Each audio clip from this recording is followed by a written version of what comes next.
Så tror jeg, at vi vil være klar. Rigtig hjertelig velkommen alle sammen. Jeg hedder Mads, og jeg er flydet ned på stedet på deres program. Og jeg får 10 lov til at fortælle nogle historier. Det gør jeg også i dag, det ved jeg, der er nogle af jer, der allerede ved. Og jeg har også snakket med, hvor mange har været deres program før. Og det har jeg godt nok. Hvor mange har været deres program før? Også til voksne. Nej, der er en del genganger i dag. Det var det ikke på. Nå, dejligt. Tak for det. Det er sgu da lidt jo. Man kan give en kort intro til deres program. Det er sådan, at det er op i 3 niveauer. Der er luft, der er land, her vi sidder, og der er vand. Og det er sådan, at alle de dyr, vi ser på deres program, de har levet, eller lever i Danmark stadigvæk. Og det er, hvis vi skal tilbage til sidste istid for 20.000 år siden og frem til i dag. Selv isbjørnen derovre, eller muskusoksen derovre, rensdyret har gået rundt her med en sydfyn, i store dele af Danmark. I kan se, at vi har en hel masse lys, og I kan også høre en masse lyd, og alle de lys og lyd kan faktisk styre ved med computer. Og den her magiske fjernsyn. Den må vi ikke nu. Og jeg vil fortælle jer en historie, hvor jeg bruger alle det her lys og lyd, eller hvad for noget af det, og jeg vil kombinere det med en rigtig god historie. Og det dyr, vi skal høre om, de europæiske biser, der står herovre. Vicente hedder den også. Og der kommer også et andet dyr på besøg i historien. Det skal jeg selvfølgelig afsløre det hele, men det andet dyr, der kommer på besøg i historien, det er et dyr, som er i toppen af fødekæden, altså et rovdyr. Det er en ulv. Så jeg hører historien? Okay. Inden jeg starter med at fortælle, så det var I er lidt mange i dag, men jeg sætter lige sådan nogle bisonhorn her, og godt til at mærke lidt af det dyr, vi skal høre om. Der var engang en lille søgetyr. Men der var faktisk engang, der havde vi ulveskilt. Men ved I, hvad der skete her foran? Der er en, der er sådan. Jo. For tiden jeg gik rundt, og så må folk som mærke et ulveskilt. Det kan jeg ikke tilbyde i dag. Hvis til gengæld, så kommer nogle bisonhorn rundt. Hvis ikke man går og rører det, hvis ikke man kommer hjem til mig efter historien, og prøver at mærke, hvordan det virker. Men du ser jeg lige rundt.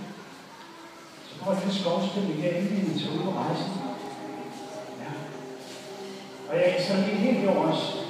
Og jeg kan så berolige med, at det sidste ulv, der levede i Danmark, så vi mennesker ved i hvert fald, den blev skudt bare af højt, og det selv videre over til alle de andre overvægter. Tak. Det sidste ulv, der levede i Danmark, blev skudt i 1814 op i nærheden af Skive.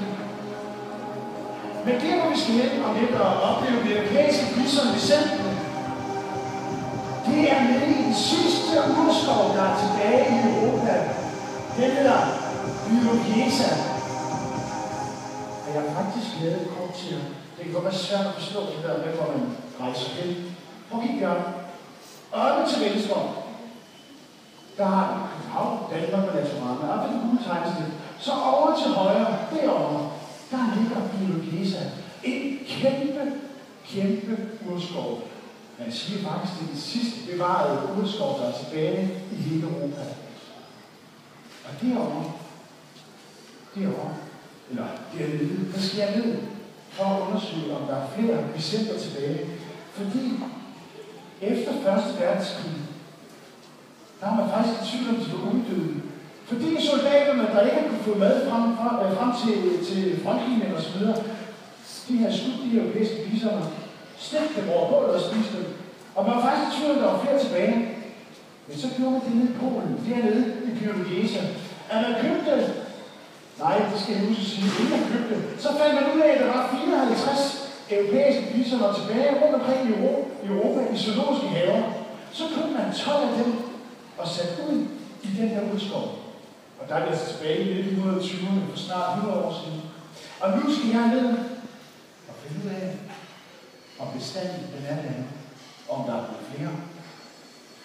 For jeg er forsker, og jeg er flået ned til Bilobiesa helikopter.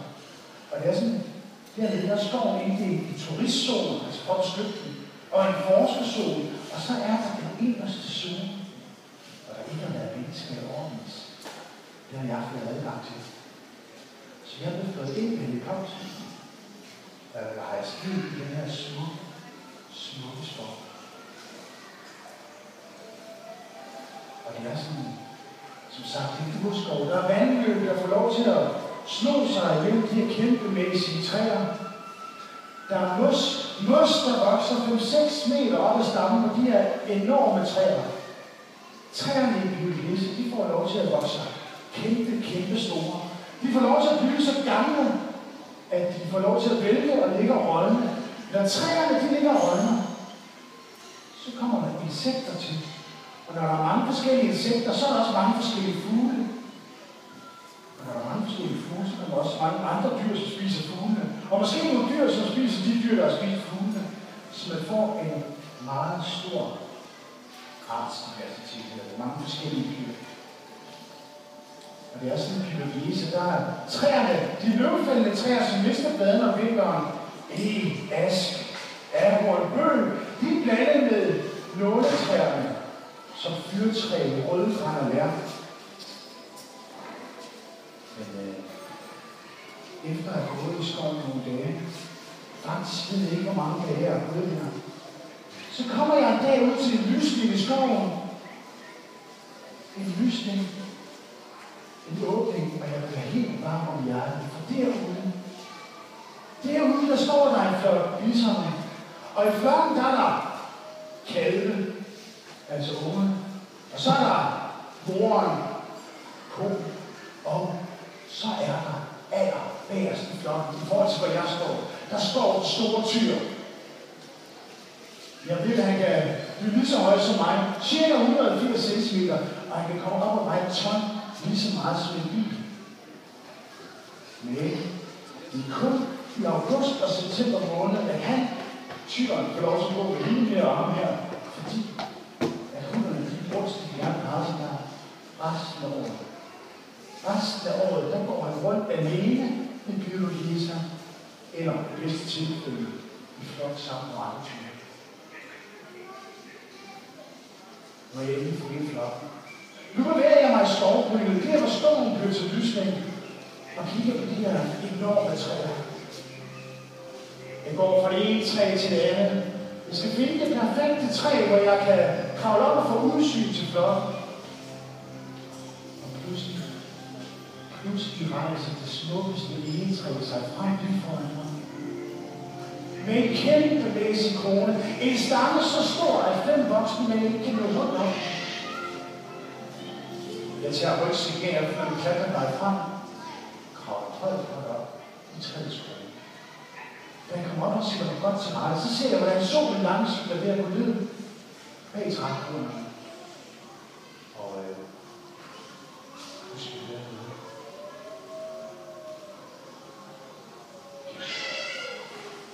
Hvad er det, jeg hører? Og nu ved jeg mere. Jeg rejser hovedet og kigger ud i skovbrynet. Det samme gør tyren i flokken. De andre græsser roligt videre. Det er langsomt forsvinder hylden igen. Det er som om, de kommer tættere på i forhold til de andre arter. Jeg sætter mig tilbage på soliden plan og kigger ud på flokken, og ganske langsomt er der aften. Der bliver mørkt ud i Pyrenees. Og jeg ved, når det bliver mørkt, og natten er på vej, så kommer overdyrene frem. Her i blandt ulvene. Jeg sidder og træder og tænker på, hvor heldig jeg har oplevet den her enorme urskov. Fordi, hvis ikke det havde været for den russiske zar og polske kejser tilbage i 1800-tallet, så har jeg oplevet skoven. Fordi det var en skov som jagtområde for de fine herskaber. Den russiske zar og polske kejser. Og mens jeg sidder og tænker på, at det har lært omkring bison og pyrogeser, så bliver det langsomt. Det er en tilbage. Og jeg kan lige se silhuetten af flokken ude på engen. Og pludselig er det næsten lige under mig. Det er ulvene lige i nærheden. Og ganske rigtigt ude i skovbrynet kan jeg se silhuetten af et stort dyr. En stor ulv, der lister sig frem. Nu er det ikke kun mig og tyren, der lytter. Nej, hele flokken rejser hovedet og kigger ud i skovbyen. Det her, de har ligesom prøvet hundredvis af gange før. Jeg ser, hvordan de største og stærkeste i flokken, de stiller sig yderst omkring kalvene og de lidt mindre løver eller hunden. Og der skal for alt i verden bestået. De store og stærkeste yderst med deres troede hornvind udad, de skal bestående, og uanset hvor tæt ulvene kommer på, vil det ikke bevæge sig. Hvis først de yder ikke, så er der risiko for, at der er kalv, der bliver været alene ved ulvene. Og det ved flot. Pludselig er der en ulv, der træder faktisk skjult og afslører sig selv, og jeg ved, at de højst sandsynligt er ved at gøre sig klar til jagten i mørket. Jeg leder efter alfaen, ham der leder ikke af. Her, det er nu. Men det er ikke ham, jeg leder efter. For ham, jeg leder efter, afslører sig ikke sig selv, men tværtimod, derimod kan jeg se silhuetten af en stor, muskuløs hanulv. Alfahannen Canis, der kan skilte hans gule øjne, hans gule pigende øjne i mørket. Han er helt klar til jagten. Jeg kigger ud på flokken, og jeg er glad for, at jeg sidder højt oppe i det store egetræ. Flokken stiller sig endnu tættere sammen, og ulvene gør det, de skal gøre. De træder ud i udskyden, og de begynder langsomt at sætte på det store dyr. Alfahannen Canis, han leder angrebet, og han ved, hvad hver enkelt ulv præcis vil gøre, og de gør det. De forsøger at stresse flokken og begynder at lukke rundt omkring den, og langsomt kan jeg se, at der bliver uro i flokken, og de begynder at bevæge sig. Og pludselig så kan jeg se, hvordan de sætter ned, og jeg kan mærke, at ulverne hårde hele vejen op gennem træet, og ulverne har det.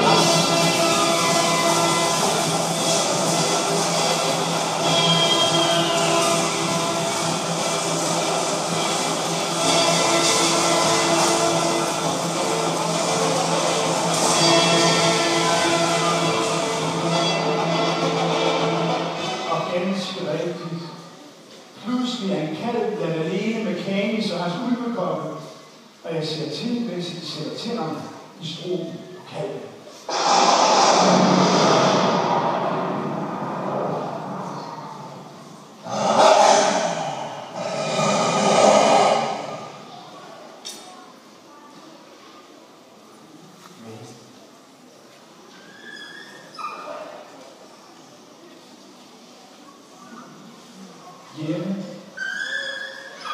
Hjemme i ulvegraven. Der har ulverne ikke fået mad i mange dage. Så da Canis og hans ulvekoppe, de vender hjem med rester af kød fra kalven. Der ved de ulve, at de nok skal klare den næste strenge vinter i Pyrogesa. Og i dag, der er de to ulve, de stærkeste og de mægtigste ulve, der findes i den sidste urskov i Europa, Pyrogesa.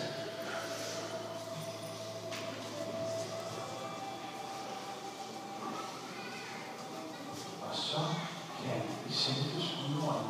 Vi er kommet godt tilbage på restauranten. Jeg skal lige huske at sige, der er rundvisning igen kl. 14 og kl. 15. Mange tak, fordi I blev med. Det var en fornøjelse at fortsætte god dag hernede.